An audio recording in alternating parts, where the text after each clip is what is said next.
Thank you. Thank you, sir.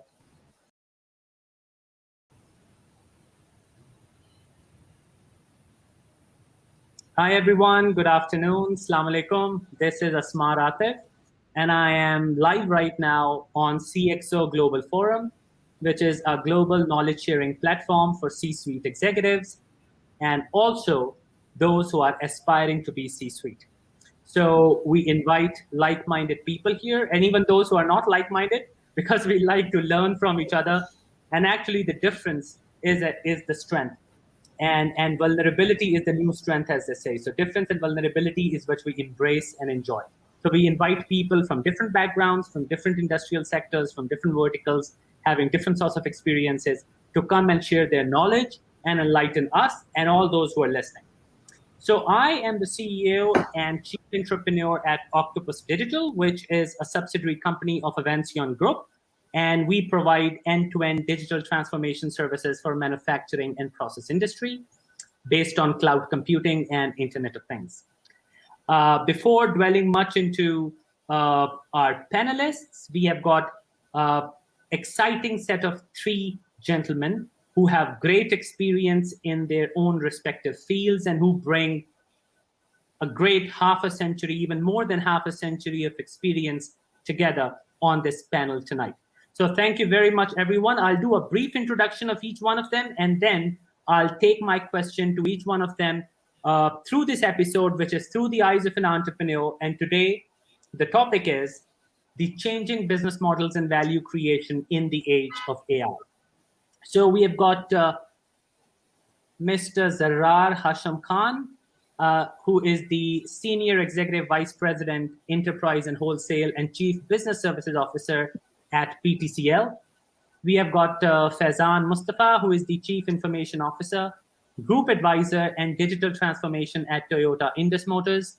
We have got Syed Wajahat, who is the founder of Learning Pitch and who is ex-Microsoft.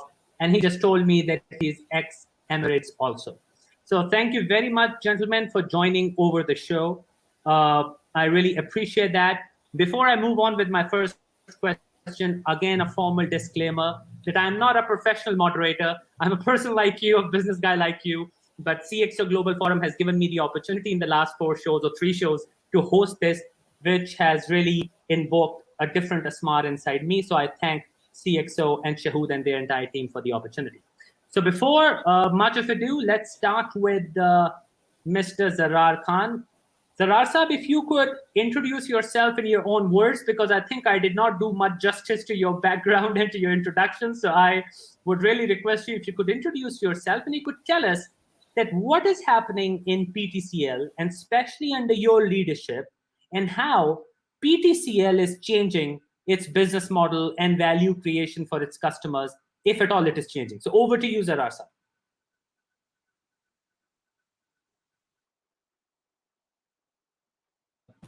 Zarrar Saab, your mic is muted. And thank you for inviting me and giving me the time to be a part of this August discussion. As you have introduced me, I am basically heading the Enterprise and Wholesale business unit within PTCL. So within the PTCL group, we have 2 business units. One is the consumer side, which is Uphone, Ubank, and the consumer side of PTCL. And the other side is the, I would say, Enterprise and Wholesale, which does not deal with the retail consumers, but my business unit primarily focuses on the businesses. So in my role, I'm currently responsible for all the international business of PTCL, let it be submarine cables, our connectivity with China, through which the Chinese operators are accessing Africa and Europe through the Pak China OFC cable, connectivity with Afghanistan, and in future connectivity with Iran, as well as the other international CDN providers and data center providers. I'm also responsible for all services that are provided to the fixed line operators and the mobile operators, and let it be provisioning of internet connectivity, connecting their towers to their core sites, giving them VSAT connectivity apart from fiber connectivity. And also on the enterprise side, I'm responsible for all the business with the government that PTCL is doing, whether it is the armed forces, the federal government, provincial government, or the government agencies like state bank, civil aviation, customs, rangers, PIA, as well as other entities. And apart from that, the banking sector, manufacturing sectors, and everything. Since 2018, when the Digital Pakistan policy was launched, PTCL was tasked by the federal government, and probably a lot of you know that PTCL is owned 62% by the government of Pakistan, 26% by Etisalat Group, and the rest is in the stock exchange.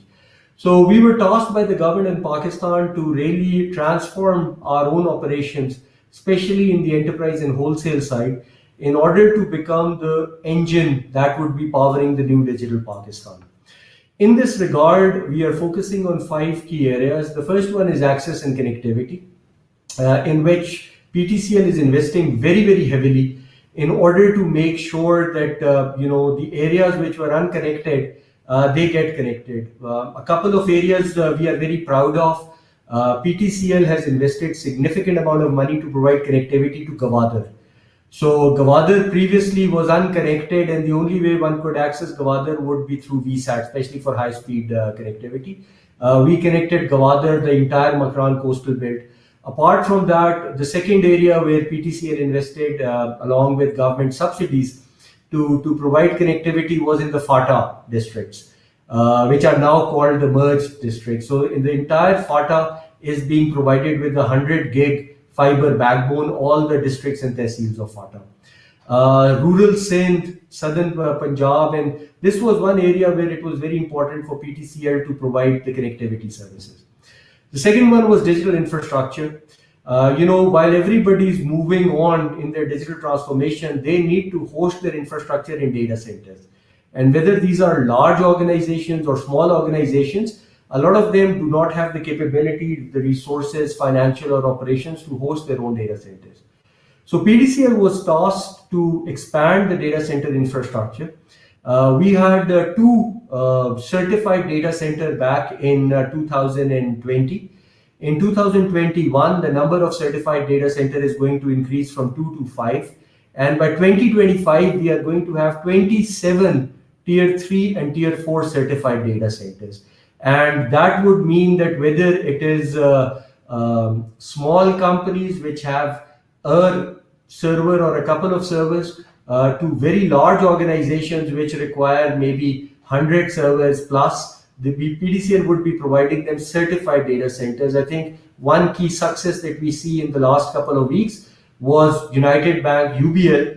So UBL had its own data center and they have decided to shift over to PTCL, and now we will be providing primary as well as backup data center to UBL, and I think most of the banks are coming over to PTCL with their data center. So infrastructure part is the second one, and apart from data center, cloud is another area. We are the largest cloud provider of public cloud provider in Pakistan, and multiple government organizations and private sector organizations are using PTCL cloud.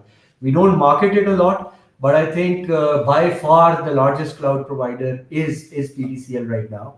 And we are also expanding into separate structured cloud. So we have just set up a banking cloud, and that is a public cloud which is primarily focused for the banking sector, where it's going to be following all the state bank and international best practices regulation. We are also setting up a public cloud for small and medium enterprises, where the focus is going to be on the cost. So people don't have to go to AWS, they don't have to go to Amazon. They would have similar capabilities from a pricing structure, and we are working with Deutsche Telekom through Deutsche Telekom Consulting, who's our partner in this area. We have also set up within the infrastructure a cloud for education, and now we are setting up healthcare cloud as well as financial cloud that I talked about earlier. Then the next area where we are focusing a lot is e-government, where we are enabling the government of Pakistan through our infrastructure in order to make sure that their digital transformation becomes fast. I would give you 2 recent examples. One is utility stores. So utility store is by far the largest digital transformation project that has happened in the history of Pakistan for a government sector organization. And the PTCL is leading the infrastructure and connectivity part for the whole digital transformation of utility stores. The second one is Sindh Excise and Taxation. So as you may know, the Sindh Excise and Taxation is running on PTCL Cloud at this moment. So anybody is using the new apps for Sindh and Excise and Taxation, they are all on PTCL Cloud. The fourth one is entrepreneurship and innovation. On the entrepreneurship and innovation side, we have been tasked by the government of Pakistan to set up incubation centers. The incubation center in Peshawar is on PTCL. It's a national project, and with the provincial government, Durshal project, which is the Khyber Pakhtunkhwa IT board, is also PTCL is the primary partner. And now we are working very extensively with the government of Pakistan to help them on the innovation and entrepreneurship side. And very soon you would see some national level initiatives that are going to be spearheaded by PTCL. And the last one is digital training and skills. At this point in time, the largest government initiative on digital training, which is digiskills.pk, it is being hosted primarily on PTCL infrastructure. So this was the government level initiative, but now we are working with our partners, let it be Microsoft or Cisco or Huawei or others, to really set up programs that are going to be certification programs for the people of Pakistan, in order to increase their learnings and in order to increase their skills. So these were the key areas, but apart from the government initiatives, on the private sector sides, there are 3-4 very key areas. The first one was to ensure that we bring the collaboration suites in Pakistan. So PTCL is the exclusive provider for Zoom in Pakistan. So if anybody wants to get the Zoom license, they can contact PTCL. And with all the taxes and with all those things, you can have not only the Zoom license, but through PTCL you would have level 2 and level 3 support by Zoom. And we are hosting express routes. Also for Avaya Spaces, we are the exclusive provider, and we also provide Cisco WebEx, and we provide Microsoft Teams. On the cybersecurity side, PTCL is about to launch the largest security operations center in Pakistan. We are just waiting for the COVID to settle down a little bit, and we have been investing very, very heavily in the security operations, because these are very specialized areas where the cost of people is very high.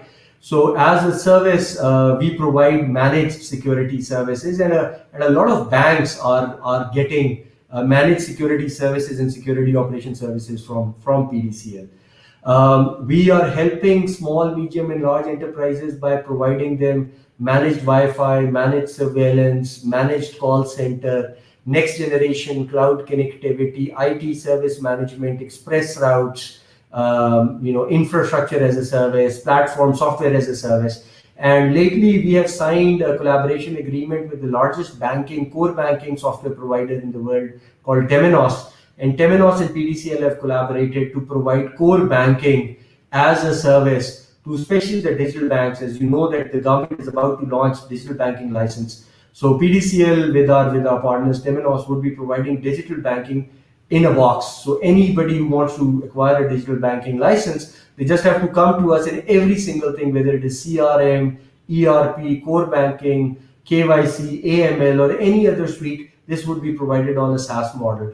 So I think through the target that was given to us as PTCL Enterprise and Wholesale to be the engine that will be powering a digital Pakistan, over the last 1.5 years, we have taken extensive steps and massive investments in order to ensure that we live up to the task that the government has given us. Thank you very much, Zarrar, for enlightening us. That's such a 360-degree overview of what you and your organization are doing and a few things that I could, as someone who is a digital person who's passionate about digitalization and who studied it, who's a student, I would say, and also running a company on that side. So I didn't know that, because my understanding was, and that's what I read also, is that a lot of businesses and business models are changing. Insurance, and I knew that insurance companies are becoming technology companies, like insurtech, and banks are becoming technical companies, and they're hiring engineers. That's fintech and ed tech and legal tech and retail tech and I don't know which tech. And I didn't realize that PTCL also is launching cloud, and because we do a lot of work on cloud, we have partnered with Microsoft, and but we are into manufacturing and process industry, and one of our customers also, Indus Toyota Motor, the Faizan is sitting there. I don't know whether Faizan knows or not, but our parent company, which is an engineering and automation Avanceon, so we do. But I think we can also explore possibility of having PTCL cloud. Why not? Where there can be a value creation for our customers, and that thing which is really interesting, Zarrar, that PTCL is up to. And also PTCL, I think, is becoming a whole 360-degree digital solution provider for its customers. I think you've started with banks, but I'm sure that you will very soon penetrate and try and penetrate into other industries.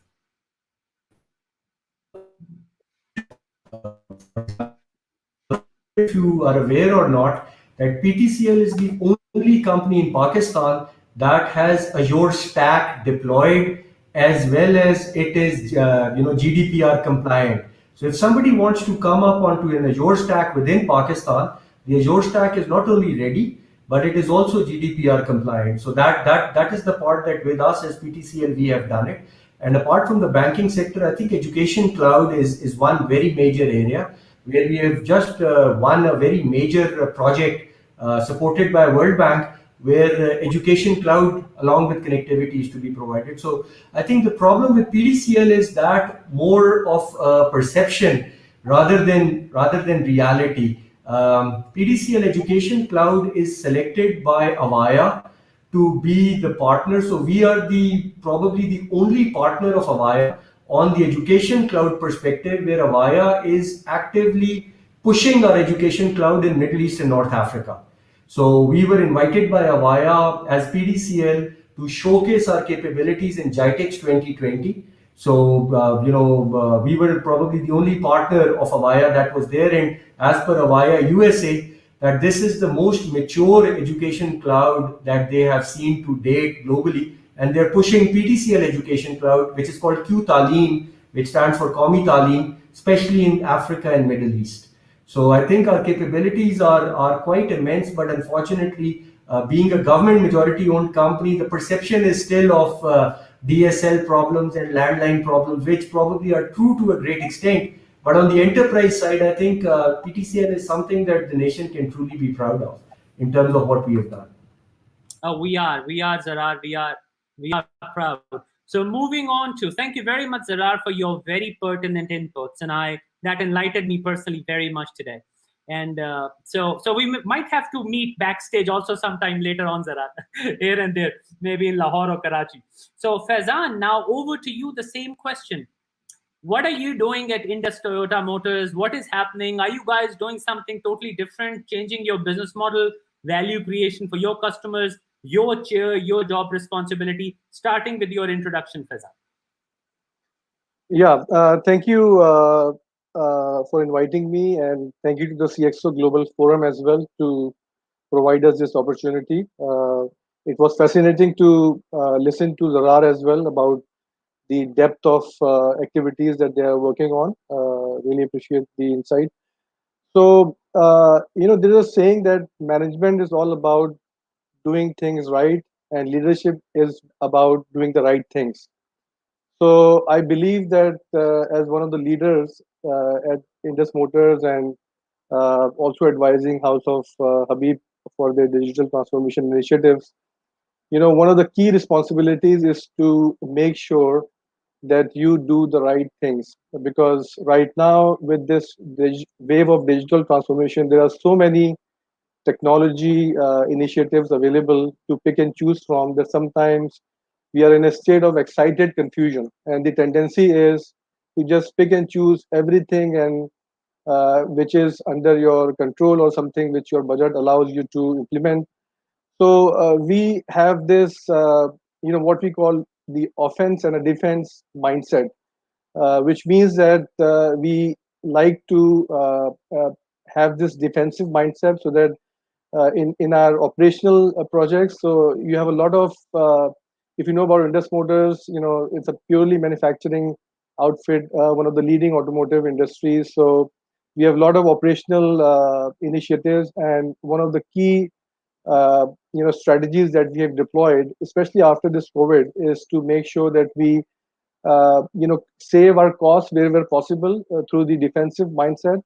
And after saving those costs, we try to invest in new technologies and innovation, keeping customers at the center of our focus. So this kind of a hybrid mindset, which allows us to save from some areas and invest in other areas, has really worked well for us. Uh, in my current role, I have three broad areas. One area is obviously the strategy side, where we work on initiatives which can actually help Indus Motors improve the profitability and improve the bottom line. So all the projects that can increase the market share that fall under that category, which we call a strategic bucket that we have all the projects. Then you have the operational, which I just mentioned, all the keep the lights on project, where we try to save costs by doing automations and reducing the manual work that is being conducted. Trying to educate our staff so that they can be more proactive and more efficient. So all of those projects come under operational bucket. And then you have, obviously, with the current scenario of compliance and security, we have a very strong focus on security and compliance, especially in light of the recent cyber attacks that we have been hearing. So there is a lot of focus on investing in a secure infrastructure. Uh, since last year, when the COVID pandemic happened, one of the key focus areas has been on how best can we serve our customers, keeping COVID SOPs in mind. So more recently, we have launched this Toyota Smart Purchase program, which is the sort of online portal where you can just go in and instead of going to a dealership, which is a traditional way of buying cars, you can just go to Toyota Smart Purchase. You can register yourself using your CNIC card, and then you can select your vehicle, and we have sort of linked that portal with the one link payment switch, so it's connected at the back end with all the banking, top and leading banks of Pakistan. So instead of creating a pay order and then going to the bank, and just directly pay through your bank account. So it is an effort for us, which basically highlights the importance of customer service and keeping our customers at the center of our attention.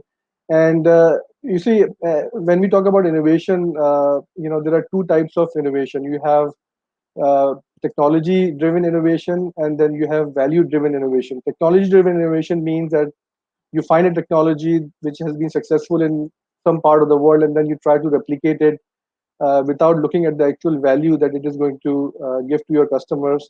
The other side of a type of innovation is value-driven innovation, which is what we believe in. So instead of going after every other technology, we try to pick and choose those technologies which can really give value to our customers. Toyota Smart Purchase is one such example, where we locally build that product with the help of local players, and we also integrated it with FBR and NADRA, so that there's real-time validation of our customers as well. So it's something which is the need of the hour because of COVID. So this is the kind of example that we try to follow in all of our project implementations, and this is the way we want to move forward. So yeah, I mean, it's a a bit of a mixed bag at the moment, trying to save costs as well as invest in initiatives which can bring real value to our customers. Thank you. Thank you very much, Faizan. I think this is really interesting. So now, if I need to book one more car, what I can do is I don't need to do all the pay order and everything. I can just do it directly with my bank and stuff. This is something that there's an elementary layman I understood. Yeah, exactly. Okay. So the I was traditional digital. Please go ahead. Please go ahead. Yeah, so traditional way of buying a car is that you go to a dealership and then you select a car and then go to a bank to create a pay order, and then sometimes you have to move between various dealerships and then submit your pay order in a traditional way. So we have tried to eliminate all of that into one single stop, which you can do even while sitting at your home as well. Yeah. Brilliant. I was attending a digital conference somewhere in 3, 4 years back, and there was a lot of focus on value-driven customization in pretty much every industry. So they said a time will come when everything will be given as a service. As Zarrar said, that it's now infrastructure as a service, platform as a service, software as a service. I don't know, everything as a service. Every damn thing is as a service. Nobody would buy later on, their wedding dress or something. They'll just take off the shelf a few hours and then and a lot of focus is going to be on customization also. So any product that even if at all you want to buy or you want to own or possess and not get as a service, you will get it just made for you. Maybe it's 10 years, 20 years down the road, but there was a lot of, because I was attending that conference in Germany and there are lots of automotive, it's a big industry there. So a lot of senior, they said that yes, we are working on the future business models where people, and not just very, very rich people, maybe middle class people also, should be able to customize few things in their car. So I know we are not there yet globally, but you as a professional coming from an automotive manufacturing background and information security and management background, I just want to run this thought by you, Faizan, that do you think that it's going to be adding value, say 20 years down the road, by the time we are probably having gray hair, and we should be able to drive a car in which maybe the bonnet is of our color and maybe certain shapes of the windows and something maybe of our choice? Do you think we're heading towards that? Based on AI, they can just maybe 3D print a car very quickly based on certain things, which is as per our. Yeah, I mean, with technology, Asmar, with technology, sky is a limit, and you are only limited by your imagination. And I mean, 20 years is a huge time. I think we are much closer to those kind of initiatives. As we speak right now, there are so many companies who are doing exactly what you just mentioned, that you can customize certain parts of your vehicle. In fact, even in Pakistan right now, we are also thinking about giving this facility where you can customize certain parts of your. So it's not too distant in the future, I would say. But we have to look at the automotive industry as a whole.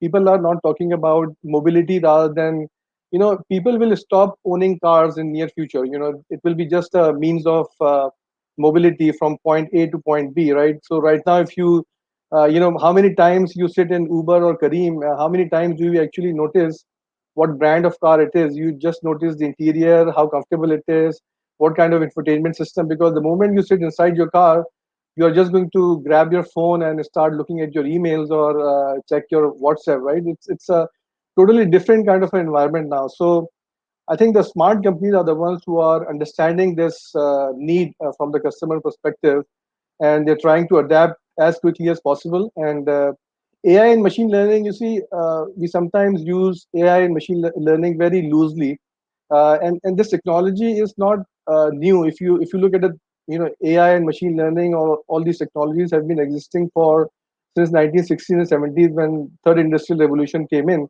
It's just that how we are applying these technologies now to create different business models, right? So when you talk about Uber and Kareem and Facebook, it's all just the application of the technologies which have been existing for quite some time in a different kind of a manner, so that they produce this experience which is a wow experience for any customer. So I think a lot of new innovation is going to come in. A lot of startups are going to come in.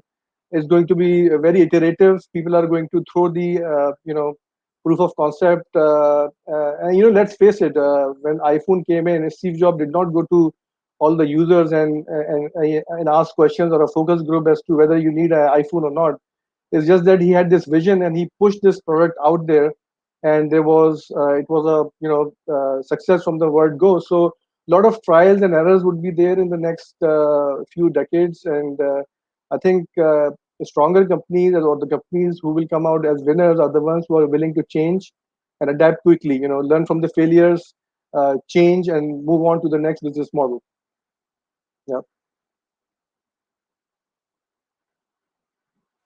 Absolutely, absolutely, Faizan. Can't agree Yeah. more with you. I think we're talking about learning. So, Wajahat, sorry that it has taken this long to get to you, but it's just I had no design in mind with the sequence of participants. But thank you very much for waiting. So, Wajahat, uh, I don't know, Emirates and then Microsoft, and then having your own company now, which is called Learning Pitch. So tell us about yourself. How is Learning Pitch using AI? And what is your business model? And how are you creating value for your customers through your company? And your introduction. Thank you, Asmar, for inviting and CxO Global Community. It was great listening from Zarrar and Faizan as well to get to know that these technological things happening in Pakistan, in the Pakistan dynamics. I'm the founder of Learning Pitch. Basically, it's an ad tech startup. I started this company in 2017, September, after quitting Microsoft. I had a chance to work with Kenya Airways, Emirates Airline, almost in 5-6 countries, more as a consultant towards content management, document management, enterprise search. So that was my forte. 2017 September, I started this company, Learning Pitch. Uh, it's a focused ad tech startup. So basically, the mission behind starting Learning Pitch is the idea is to make quality education accessible and affordable. So one of the bigger challenge in Pakistan about is that it's very hard to find quality education. And if you find quality education, most of the time it is not accessible. And if it is accessible to you, it is not affordable. So, while working with Microsoft and Emirates Airline, I used to attend a lot of online learning, and I experienced a lot from these. I learned a lot from these online learning tools, and I realized that if we can brought this kind of, a good quality ad tech quality platform in Pakistan, this was one of the area where I see a lot of lacking in Pakistan. So coming from a corporate background, I thought that this is the right area where we can build online learning platform. And if we can give them a turnkey solution as a service, just you said, to the masses, this would be available to them. Fast forward, we worked for 1 year. We launched our platforms in 2018, 14th of August. We brought some new technologies in Pakistan as well. There is a new model called as Learning Glass. This is a new learning video recording methodology. We have 5 studios based in Karachi. And basically, we build complete online solution for chartered accountants, ACCA, CA accountancy students, and for the intermediate and matriculation students for Pakistan. So basically, all of these online solutions are customized, recorded in our own local language environment. So we have more adoption. So within just 2 years of time, we were awarded as Pakistan's best AdTech startup from Pasha. I also went to Vietnam in the Asian Pacific ICT Award in November 2019, just before the COVID. I was lucky to go there. And basically, we have students enrolling from 40 countries as of today. So students, because there are some of the certifications which are global, like ACCA. So we have students enrolling not only from Pakistan, even while starting the company, I was the one who was more like listening to working with the call center team as well, just to understand more customer insight as well. So I personally had received some call from India and Afghanistan as well, and basically they just saw us on YouTube, and they realized because the lectures were in Urdu, which is quite similar to Hindi. So basically, we start getting enrollment from these markets as well. So just a year back, COVID helped us in a sense that we started some strategic partnership with players like TCF. So for example, TCF have like 1600 schools, and I keep telling them that I mean, do you have any solution for them for after matriculation, how they could get good quality education in the intermediate, which is grade 11 and 12? So finally, COVID helped us a lot in that in that manner, and basically with them we started a project called as TCF Virtual College. So this is an idea, and right now we are piloting this with 50 students of them. This is an idea where a TCF matriculate graduate student, after doing the matriculation, coming out from their school, would get a tablet with a complete intermediate solution wherever in Pakistan he's passing out, and basically he's learning from these tools. So there is a huge gap in the market. AdTech is at a very infancy stage in Pakistan, and there are very and there are very big challenges. So, for example, just starting this call, we faced 10 minutes just struggling with the bandwidth and those kind of issues. So you could not have digital platforming solution until you have a solid digital infrastructure available in Pakistan. So there are some very, these are some of the challenges which are barrier to the AdTech growth. That's why there are very few players in Pakistan when it's considered to the AdTech. And in our YouTube channel, where we have 200 videos available free as a samples, we have more comments coming from Indian market comparing to the Pakistani market. One thing more, which is also a big challenge and a big barrier to the Pakistani market is, on corporate side, yes, there is awareness, there is a digital transformation narrative, but on the digital consumer side, on the consumer end, the digital appetite and the digital acceptance is very low. With CxO Global Community, I keep talking to my friends who are heading some insurance companies, IT departments, some banking departments. And we all, whenever we all have talking to each other, we all of the industries, AdTech is at a very infancy stage. But even with those industries where we have more awareness, even there, the consumer behavior, the consumer acceptance for the digital products are at a very infancy stage. Just 8 months back, 10 months back, because our mission statement was to make quality education accessible and affordable, we add the training part as well as for there. So making quality education and training accessible and affordable. So with that, we had a pivot and we started facilitating the corporate industry as well on the online training side, on the corporate training side. So within 6 months, we received a very good response from the corporate end.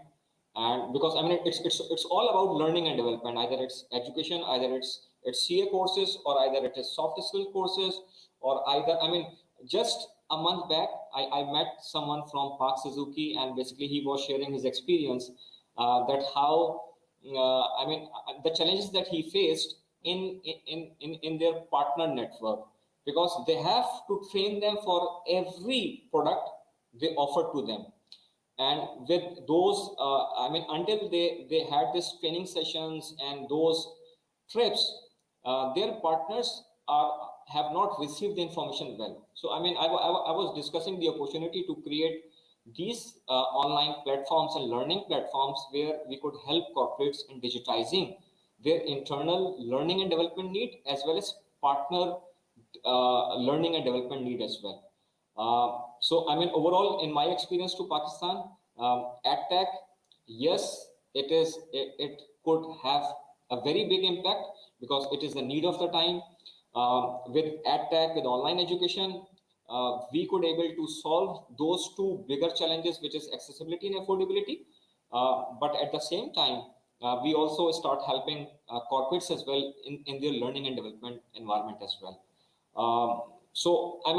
Referring to AI and all others, some gold, fancy terminologies. I think with AdTech, we in Pakistan, because of the consumer target, we are slightly at an infancy stage as well. I got a chance to talk to someone who also represent PTCL. So I think his name is Bilal. I mean, I had a conversation with him as well over phone couple of times, exploring that how we and PTCL and other corporates could work together to provide a bigger impact on that part as well. So this is a summary from my side. Thank you, Wajahat, and very valid point that I can relate to also, because technology adoption, you're absolutely right, in certain industries is still in infancy. But my experience, because for the last 2.5 years since we launched Octopus Digital, even though Avanceon is like a 30-year-old company in Pakistan, is the biggest engineering automation and all that stuff. But when we launched Octopus as a separate company, because digital is different for manufacturing, we got a lot of, and we had to do a lot of, as Zarrar said, a lot of marketing. We had to tell people, we are not Avanceon, we are Octopus.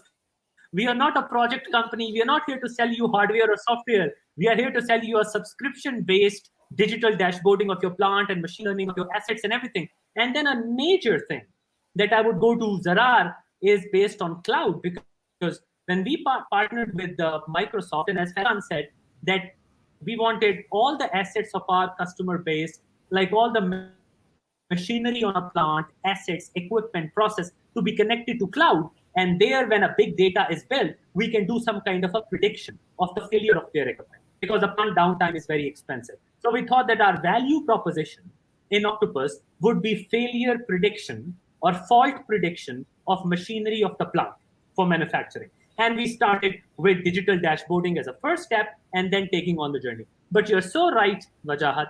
In doing so, it was so hard initially to convince manufacturing customers, because we totally understand. I'm an IT. I understand that the manufacturing industry has been traditionally even behind IT 10 years. So why? Because they ought to be conservative, because there is a production loss and they are concerned about security, safety, protection, and everything.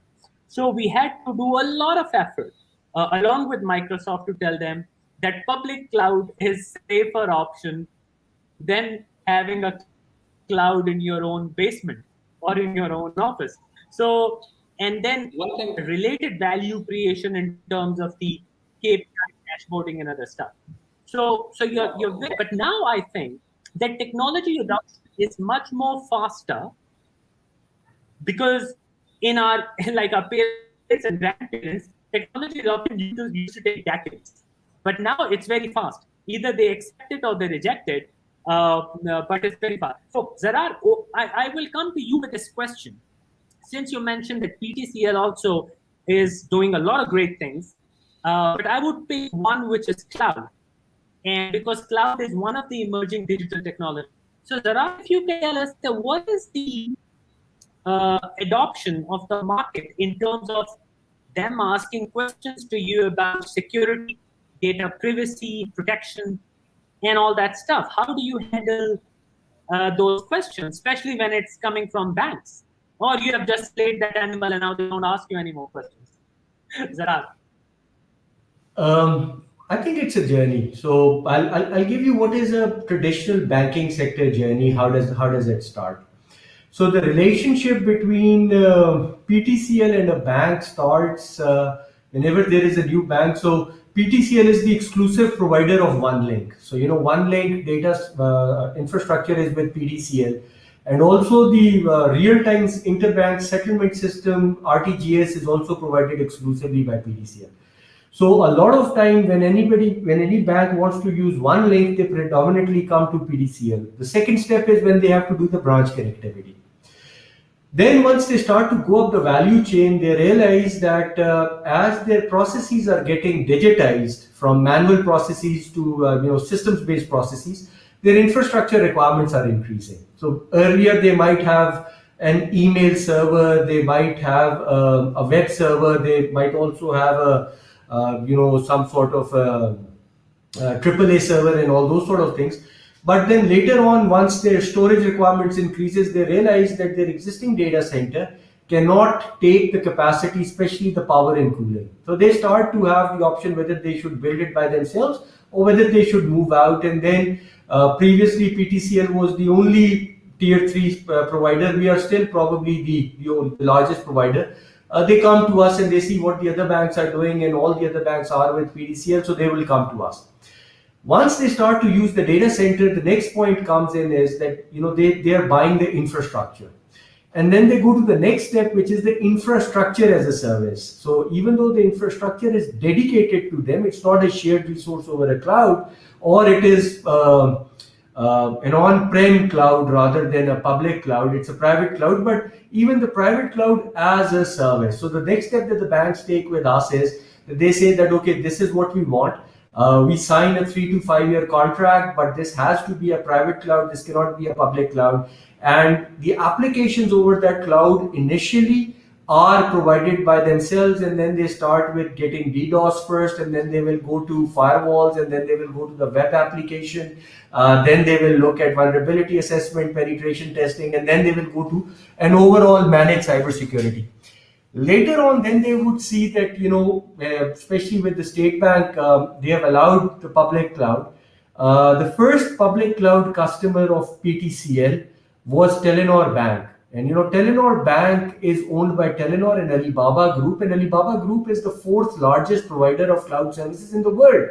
So in the beginning, when we went out to Telenor Bank, and they were just laughing at us, and they said, what can we get with PTCL when, in terms of price, when we look at the Alibaba infrastructure, I mean, they could give us the price that you can never give us.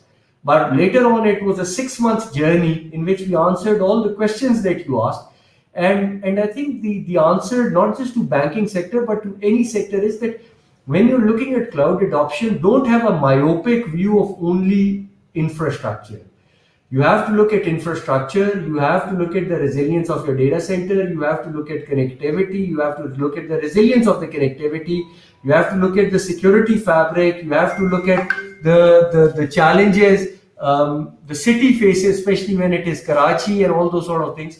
So ultimately, I think that you cannot sell anybody a cloud per se, because especially with the CIOs of large organizations, I don't know if Faizan falls into this domain or not.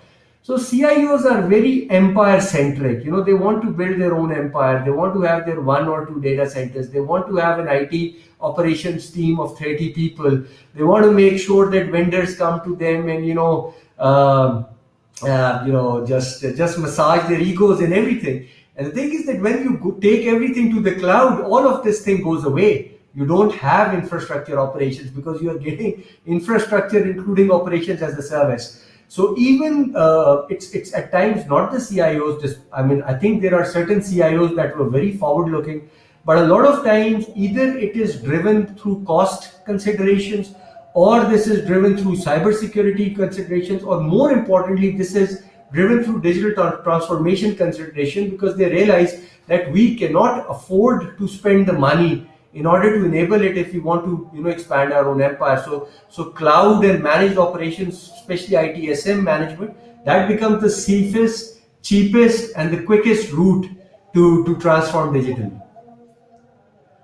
Zarrar, you have called spade a spade, and you have been very honest. I'll be also very honest with you on this one. And Faizan is sitting. Faizan is a CIO, but we are not going to take a dive at him. I'm going to share because I was a software engineer. I'm still a software engineer, but long before I realized I hate working with machines, I'm working with people, so I switched. But because I meet CIOs from mostly major Fortune 500 companies, I was lucky enough to have worked with 18 different countries and 4 different continents, and have met lots and lots of people. And I'm not talking about CIOs from either developed world or developing or underdeveloped. Zarrar, you have hit the nail on the head that most of the times, and trust me, some of the CIOs, I had a different perspective. Some of the CIOs in Pakistan, I found much more forthcoming. But you're so right. I have always struggled as a digital transformation specialist, even belonging to the same IT industry, software industry, and everything. And you're so right that there is this managerial fiefdom that exists, and that is the force of the status quo, and that produces that inertia, that bringing any change, which Faizan spoke about, was very hard. But here, before going to Faizan, let me just tell you that Faizan's company, Toyota Motors, when one of my team members went to Toyota Motors like a year ago, talking about their compressors and everything. I wouldn't go into the detail here. It's a public platform. But some people including I'm sure Faizan and his team, we found them very, very forthcoming, and they asked all the tough questions, no doubt about it, all the technical tough questions, but then they had a vision, and as Zarrar you said. But yes, so Faizan, my next question to you is, how do you, since you are the only CIO here, so we are going to have to ask you. You have got to represent that community now. So there is a challenge. How do we change? You are probably a young individual, and you're working in a company which probably has a vision, and you have the authority also, and you are forward looking. But not everyone is like that. So Faizan, how do you see that? And how does one engage with people who believe in keeping managerial fiefdom? Yeah, so it's a very relevant point, Asmar. I think, and just to be frank, I'm not that empire-centric CIO which Zarrar was talking about. We believe in technology, and in fact, if I tell you the how conservative FTEs that we have, you might not even believe me. But this is a fact, right? We don't believe in just hiring people for the sake of numbers. We believe in hiring people who can add value. But you see, if you have to put yourself in a CIO's shoes to answer this question yourself, especially somebody sitting in Pakistan, right? And let me tell you a scenario, right? We have been trying to move to a cloud for the last, I would say, 5 to 6 years. We feel that cloud is the way forward. This is something which is inevitable. One interesting fact, let me tell you about Indus Motors. We have what we call a phenomenon called task time. Task time is if you stand at the end of the assembly line, after every 4.2 minutes or 4 minutes, you'll see a vehicle coming out of the Indus plant. This is a task time. So every part of the operation needs to follow this time in order to complete their work, right? And one of the critical pieces of our infrastructure is SAP ERP, right, which is right now running on-prem. So if the shop floor workers do not have access to the mission critical ERP, which is the SAP at the moment, for 4 minutes, we lose one vehicle, right? And the average value, just for the layman, I would say it's about 6 to 7 lakh rupees. So in 1 minute, you lose 7 to 8 lakh rupees because you were not able to provide that connectivity which shop floor workers required to complete their job, right? So when we look at cloud, and if the Zarrar is unfortunately not in line, when we want to move to cloud, we are forward-looking CIOs. We want to make sure that our workforce is working on value-added initiatives rather than just maintaining hardware infrastructures. But when we look at the cloud options, there is not a single provider in Pakistan who can provide us the SLA of 999. And if you cannot commit a 999 SLA, how can I guarantee to my shop floor workers that you will not be losing connectivity to SAP, which is equivalent to, if you lose 1 minute, it's equivalent to 6 to 7 lakh rupees, right? So deep down, we have this inherent desire to move to latest technologies, but then when we look at the real ground, ground level challenges, we found ourselves to be limited in terms of what we can. So next step is to make sure that we sort of do a hybrid approach. Maybe move the DR side to the cloud so that you can test it out for a period of time, and then move the primary, keep the primary on-prem so that you can experience. But then, to answer your question, how do you convince?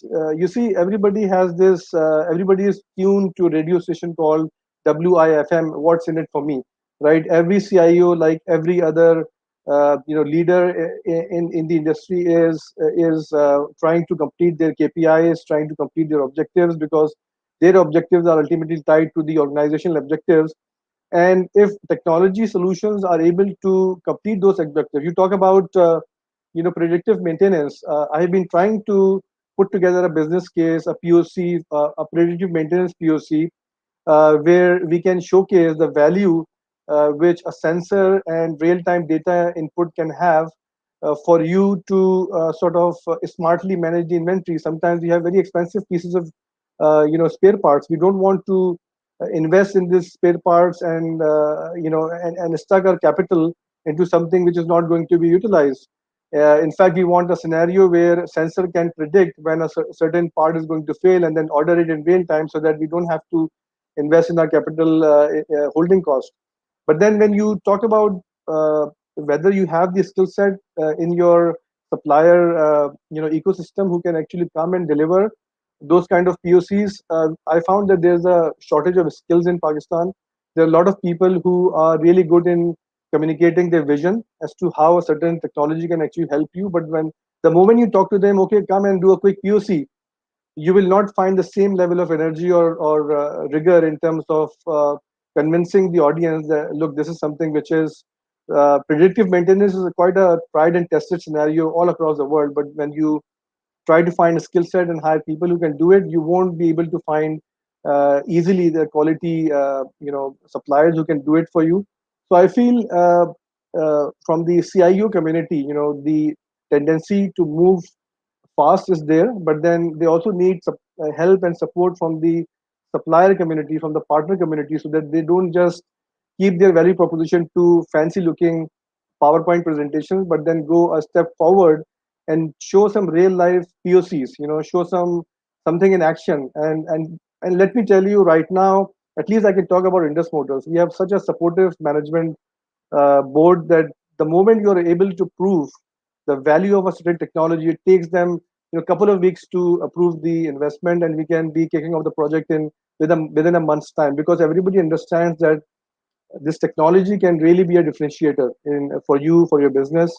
So the will is there, but then from the resources point of view, I feel that we need to do a lot in order to convince the management that this is the right way to go.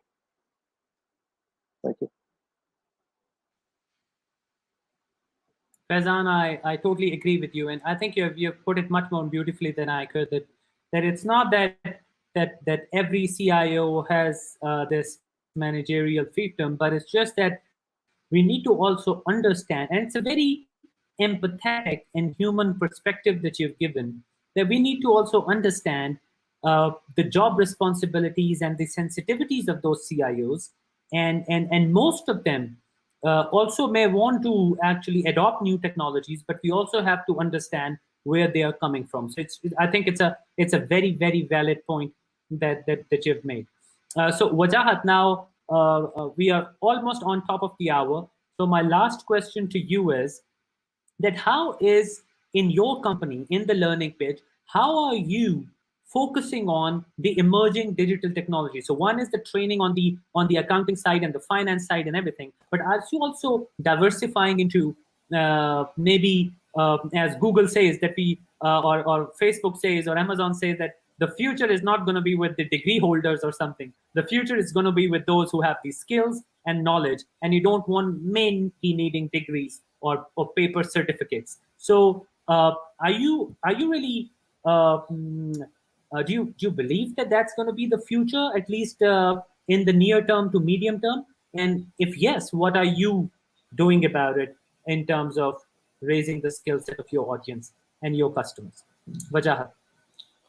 Yeah, I think, I mean, at least what COVID has done, that COVID has challenged and brought the ground reality of each and every model in the market, be it the digital infrastructure reality check of Pakistan, be it the education paradigm of Pakistan or the world. I mean, every thought or every model is going to change. I mean, trust me, from the last 1 year, I have been, more realizing this thought that whenever I interview someone, especially from the computer science background, people have 4-year degree with them. But trust me, they only had learning of 2 to 3 months. So for example, if, I mean, the learning that they have, if I summarize them, this could be taught to a student in just 2 to 3 or 4 months time. So I was thinking about that. Now there is a big debate about skills versus degree. I will not go into that debate. Reason being because I value the degree part. I value for the university part. I feel that innovation and discovery is something above than the skill set. So I mean, there is no debate on that part. But what I think that we need to come out with a model that at least coming from those industrial feedback and the industrial leaders' feedback, we should somehow revamp this whole program in such a manner that we should have two streams defined.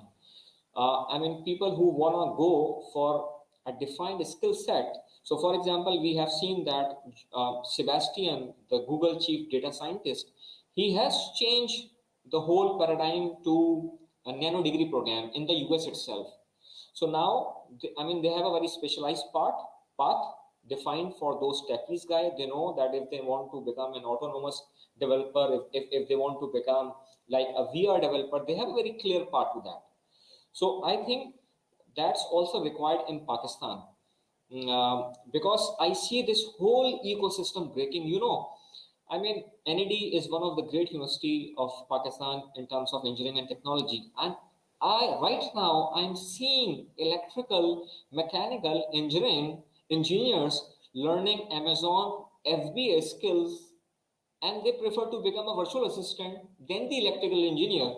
I mean, they have this 4-year degree program with them, and then they just learn 6 months course to become a VA, because they know that they will get a good salary and a good job in Pakistan with that VA skills in comparison to the electrical engineering background.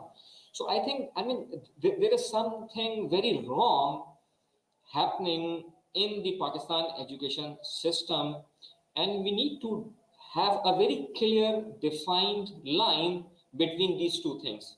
I mean, if I have to go to a skill path, if I have go to a very technical specified skill part, specialized part, we should have platforms for those. And then if someone is looking for innovation, discovery, and those core sciences skills, they have to take that university and degree part.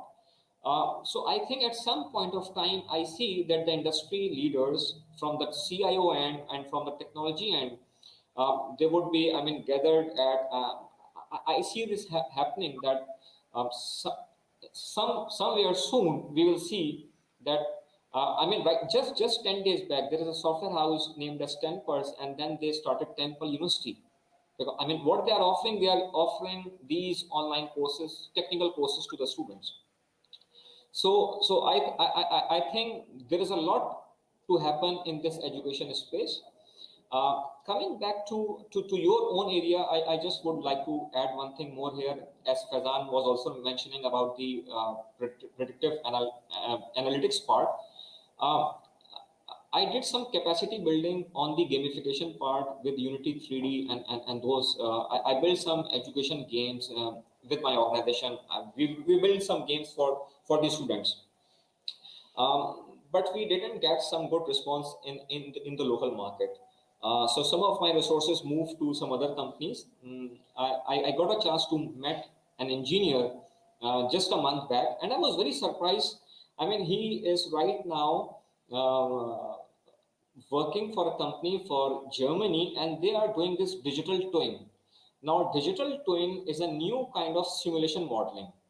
So this is where all those engineering firms are generating data through IoT, and then they have this dashboard simulations where they can actually monitor it on the real time with real data, and then they can take action from that. And that field is growing as called as digital twin. So, but for that to grow in the local market, you need to have a good digital infrastructure. Plus, as Faizan rightly mentioned, that we need to have a proper skill set around that as well.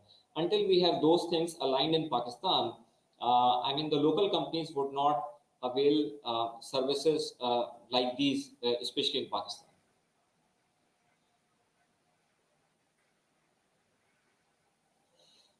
Brilliant. Thank you very much, Wajahat. Before, I think we are almost on top of the hour or over that, but the last word from both of you, because Zarrar, I think, has dropped off. So Faizan, just a last word for maybe young budding entrepreneurs who are probably listening to you, because you are an accomplished professional. So what, like 10 seconds, 15 seconds, any piece of advice based on your experience, knowledge to young budding entrepreneurs who are listening to you on this program? What they should be doing or shouldn't be doing? Anything? Yeah. So don't work for money. Try to build a legacy. VBA may be fine, but you need to have this passion of creating something of value, something that can create jobs for Pakistan. Study. I always say my message to young entrepreneurs to study Iqbal. We have such a great inspirational शायर in Iqbal. Study मंजिल से आगे बढ़कर मंजिल तलाश कर मिल जाए जो तू दरिया तो समंदर तलाश कर. Right. So have this higher ambition in mind. Try to achieve something big. Don't go after money. Money will come after you once you have the skill, once you have this entrepreneurship mindset. Try to create jobs. Pakistan right now needs leaders who can create businesses that we can actually export to other countries. Try to help your country. Don't just go for shortcuts. As they say, there's no compression algorithm for experience, right? So you need to have experience, work hard, try to find meaning of your life, try to find a higher purpose, as they say. And one last thing is, don't go for just copying some of the ideas which have been successful in different countries, which is called horizontal integration. Try to find what is wrong with our country. We still live in a country where the cost of a nightly cost of a hospital may be higher than a cost of living in a 5-star hotel. So there are some genuine problems in Pakistan. Try to solve those problems using the skill set and technology that you have. Money will come after. Don't go after money. Try to build a legacy and have a higher purpose in life and study Iqbal. Yeah, that's my message to the youth of Pakistan. Thank you, Faizan. Since you have put a share in your piece of poetry in your last message, I also have a share that I'll say in the end. But Wajahat, over to you. You also have to put poetry also in your message to the youth. Yes, definitely. Yeah, a great conclusion by Faizan Sahab, because until unless you have a motivation that will drive you, you cannot push yourself or stretch yourself to go beyond your limitation. So for that you have to, you have to study thoughts of Iqbal and people like it. And definitely मैं अपना जो मुझे इकबाल के शेर पसंद है वो तो मैं डेफिनेटली शेयर करूंगा. इकबाल कहते हैं, बड़ा ज़बरदस्त उनका कलाम है, वो कहते हैं कि आह किसकी जुस्तजू आवारा रखती है तुझे, आह किसकी जुस्तजू आवारा रखती है तुझे, राह तू रहरो भी तू रहबर भी तू मंजिल भी तू, राह तू रहरो भी तू मंजिल भी तू रहबर भी तू. And particularly for entrepreneurship, there is a great poetry by Iqbal. वो कहते हैं कि जो आलम ईजाद में है साहिब ईजाद, हर दौर में करता है तवाफ उसका ज़माना. जो आलम ईजाद में है साहिब ईजाद, हर दौर में करता है तवाफ उसका ज़माना.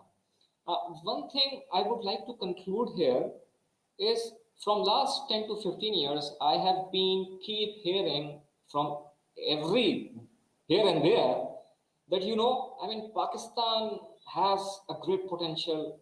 I'm not a hopeless person. I mean to say that is why I select education as my startup, because I feel that with education you can have a much larger impact on the society. So this is what I choose for myself.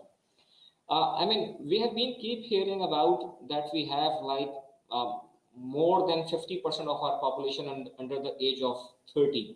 And we have a great asset. But from last 10 years, seems like that this asset is now moving to become more as a liability now, you know. So until and unless we have, as a nation, define education as our priority, we will turn all of these assets into the liabilities. And this is the real challenge that in Pakistan we are facing. So I think it's not the responsibility. I mean, usually health and education is a responsibility of government, but as a person, I mean, as a corporate person, as a professional person, it is a responsibility for everyone. So I feel like that we should have more focus towards providing quality education to the capital. I mean, to build the capital of Pakistan. So this is how we can turn all this into more into the asset side. Otherwise, all of them would be more transferring to the liability side. As I mean, and again, I mean, Iqbal and people like those, their philosophy motivates you to keep strive against all the wind, against all the tides, and keep growing. Thank you very much, Wajahat, and thank you very much, Faizan. I would just like to thank you and Zarrar also for being on the call. I would just say to young budding entrepreneurs that what Faizan also hinted at, and Wajahat, you also, that try and be more self-aware to follow your own passion and be genuine and authentic about the idea that you want to pursue, which Faizan said very clearly, that don't copy, and do follow, but don't copy. And so I would say that be self-aware and try and figure out what you're made up for, what you really want to do, what you're passionate about, and what your original idea makes you genuine and authentic. And my share is, it's not Iqbal, but maybe it's Iqbal, I have just forgotten, but I love this piece of poetry, which is that अपने मन में डूब कर पाजा सुराग जिंदगी, तू अगर मेरा नहीं बनता ना बन, अपना तो बन. So that is this. I'd like to thank CxO Global Forum for giving us the opportunity once again. Oh, it's Iqbal. Oh, interesting. Thank you. So it's now the trip Iqbal tonight, and that's the end of the season 1.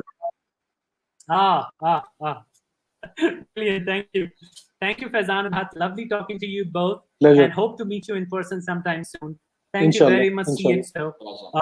And this is the last session, the finale of Through the Eyes of an Entrepreneur. So I'll see you in person or virtually later. So have a wonderful rest of your day and have a wonderful start of your week tomorrow. So thank you very much, everyone.